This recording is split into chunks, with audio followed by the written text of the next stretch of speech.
This media is brought to you by Polyscope.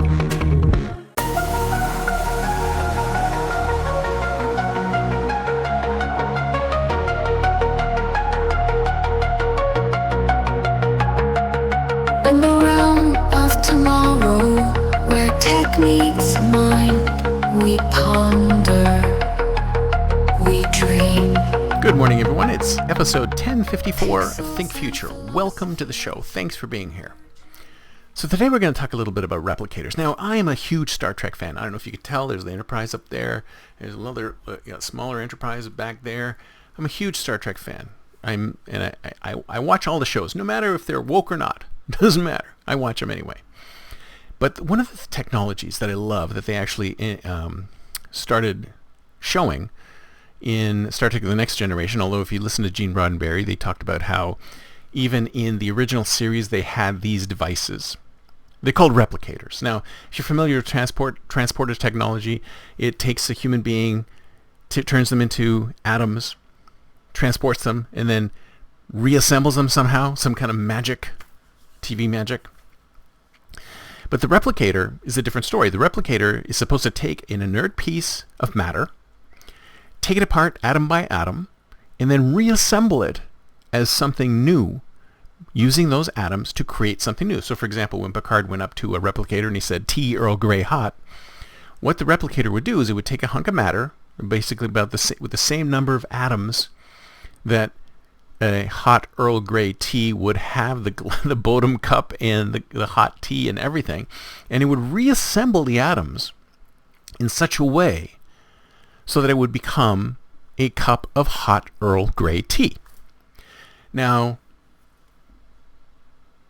we can replicate things. And in fact, the other day on AIDaily.us, our sister publication, I saw an article talking about how Star Trek replicators are here. And I'm like, oh wow, Star Trek replicators are here. I cannot wait for Star Trek replicators to be here. What is it? Well, it's not quite a Star Trek replicator. What they did is they took a 3D printer, which, if you think about it, is sort of the current day version of a replicator. Current day version of a replicator is a 3D printer. And they attached an AI to it, and then they attached a voice mechanism to the AI.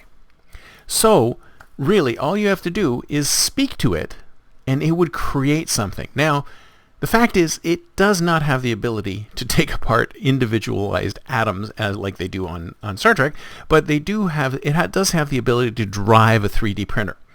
So, for example, if you said to it, "Hey, computer, can you build me a cup of coffee, or build me a cup for my coffee?" So it would be able to take that, build me a cup, or create a cup for my coffee, and it would be able to sort through its database of cup designs, and then it could send instructions to the 3D printer to create the cup. Could it put the tea in the cup? No, we do not have the capability to put the tea in the cup. We do not have the capability to put the coffee in the cup. We do not have the capability to create food from this device yet. So we're not quite there yet. Replicators are not there. 3D printers are there. Voice-activated 3D printers, totally interesting and kind of cool. But if you think about it, I prefer to wait for the actual replicator. Now, is anybody actually working on this? I would love to know if anybody is actually working on some kind of device that could actually take apart atoms. Well, taking apart atoms is probably easy, but putting them back together in new ways, now that's something I want to see. That's it for me for today. See you next time, and until then, don't forget to think future.